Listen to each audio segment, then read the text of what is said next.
Dilema kebutuhan. Seorang wanita muda berusia 23 tahun dengan paras menawan terlihat membersihkan kamar. Bukan kamar milik Salah, melainkan salah satu kamar di rumah majikannya. Salah yang bertubuh mungil tapi berisi itu bekerja sebagai asisten rumah tangga di rumah keluarga Tio dan Rania. Keduanya merupakan pasangan suami istri yang sudah menikah lebih dari 10 tahun. Sedangkan, Salah sendiri baru bekerja 1 bulan di rumah mewah ini.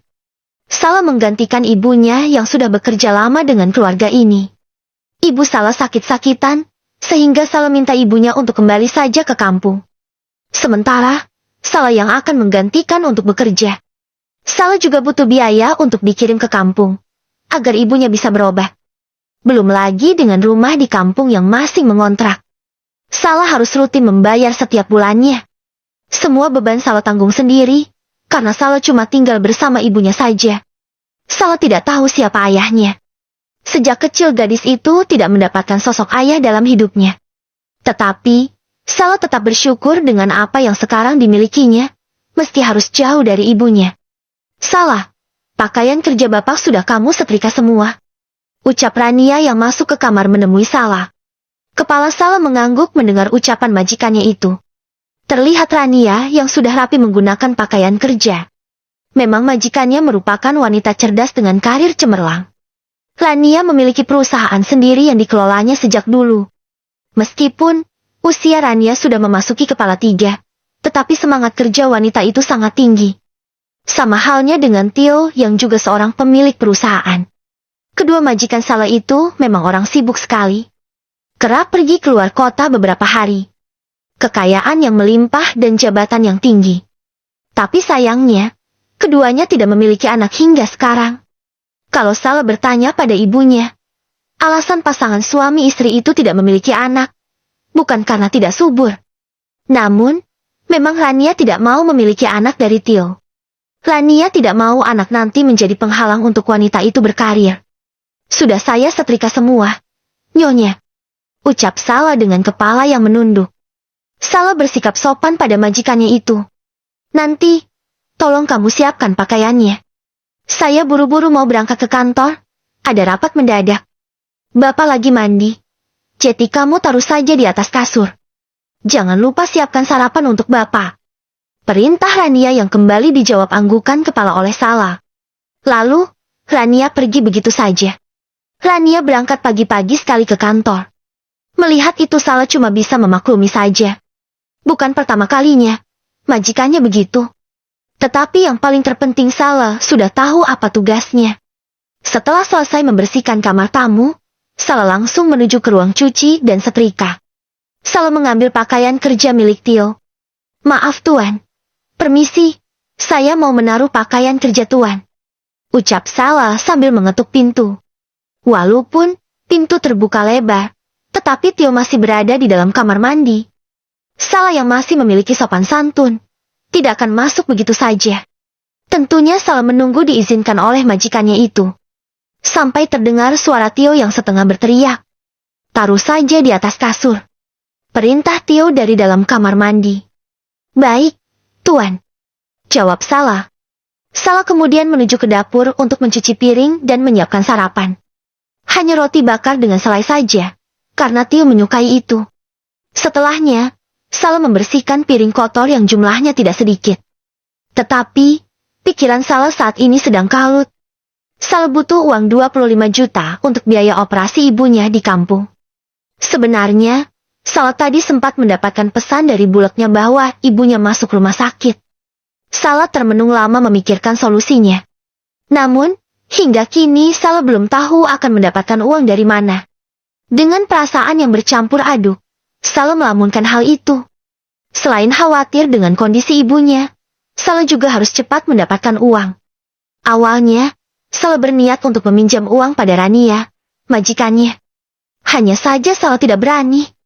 Salah baru 1 bulan di sini, jadi rasanya tidak sopan apabila sudah meminjam uang dalam jumlah yang besar. Sel, simbokmu jatuh di kamar mandi. Sekarang Bulek bawa ke rumah sakit. Simbokmu butuh dioperasi. Kepalanya terkena benturan. Bulek diminta dokter siapkan uang 25 juta. Sel, Bulek minta tolong kamu cepat carikan uangnya. Ini simbokmu harus segera ditangani. Salah kembali mengingat pesan dari buleknya. Memang Salah menitipkan ibunya pada buleknya. Sampai detik ini Salah cuma meminta buleknya sabar. Karena gadis itu sedang berusaha mencari uang. Salah sudah mencoba meminjam temannya dan juga keluarga yang lain. Tapi, tidak ada yang punya uang dalam jumlah sebesar itu. Dari mana aku dapat uang 25 juta? Salah bergumam sendiri dengan air mata yang sudah menggenang di pelupuk mata. Sampai Salah tak sadar jika sejak tadi hanya memandangi piring dengan air yang terus mengalir. Bahkan Salah tak peduli dengan air yang mengenai kaosnya. Uang 25 juta buat apa? Kamu sedang ada masalah? Dari tadi saya lihat, kerjaan kamu cuma memandangi piring itu. Apa bisa bersih? Tio yang datang dari lantai atas dengan pakaian kerjanya, membuyarkan lamunan Salah. Seketika Salah langsung mematikan air wastafel. Salah menundukkan kepalanya, meminta maaf karena tidak fokus bekerja. Bahkan Tio sampai mendengar apa yang gadis itu ucapkan. Tentunya Salah jadi malu dengan majikannya itu. Maaf tuan, tadi saya melamun. Memang ada yang sedang dipikirkan, tetapi itu bukan beban berat. Saya lanjut cuci piring, sarapan tuan sudah siap di meja. Ucap bohong Salah. Lebih baik kamu bilang kepada saya dan Rania, jika ada masalah. Siapa tahu kami bisa membantu masalahmu. Ceritakan saja. Ada apa? Desak Tio yang merasa tidak tega dengan gadis lugu itu. Simbok masuk rumah sakit. Tuan, saya butuh uang 25 juta untuk biaya operasi. Tadi Bulek saya kasih tahu, kalau Simbok jatuh terus kepalanya terbentur. Salah tidak kuat menahan air matanya. Sementara, Tio yang mendengar ucapan Salah seketika tercengang. Tio sangat mengenal ibu dari gadis itu. Tentu Tio tidak tega dengan situasi sulit yang sedang Salah alami. Tanpa harus menunggu lama, Tio mengambil ponselnya dari saku celana.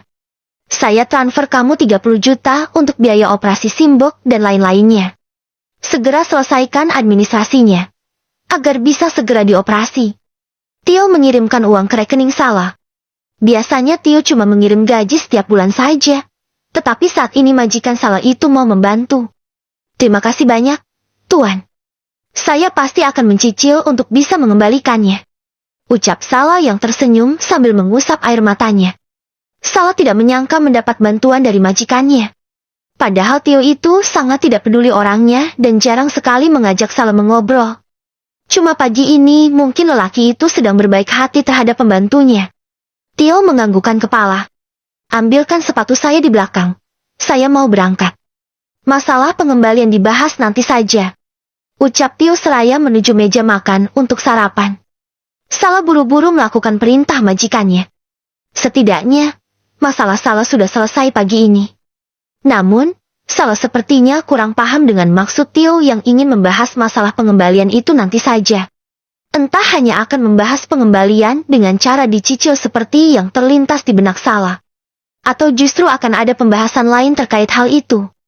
Pasalnya, Tio terburu-buru pergi ke kantor. Karena tidak tahan melihat kaos Salah yang basah di bagian dada. Pikiran Tio mengarah kemana-mana. Meskipun, Tio memang berniat baik dengan menolong ibu Salah. Tetapi, tetap saja Tio tidak kuat apabila disuguhi pemandangan seperti itu di pagi hari. Dan, bukan pertama kalinya Tio merasa tubuhnya memiliki ketertarikan dengan Salah. Tio pastikan Salah akan menjadi miliknya. Sialan. Hanya melihat gadis kecil itu, milikku langsung berdiri. Batin Tio dalam hati.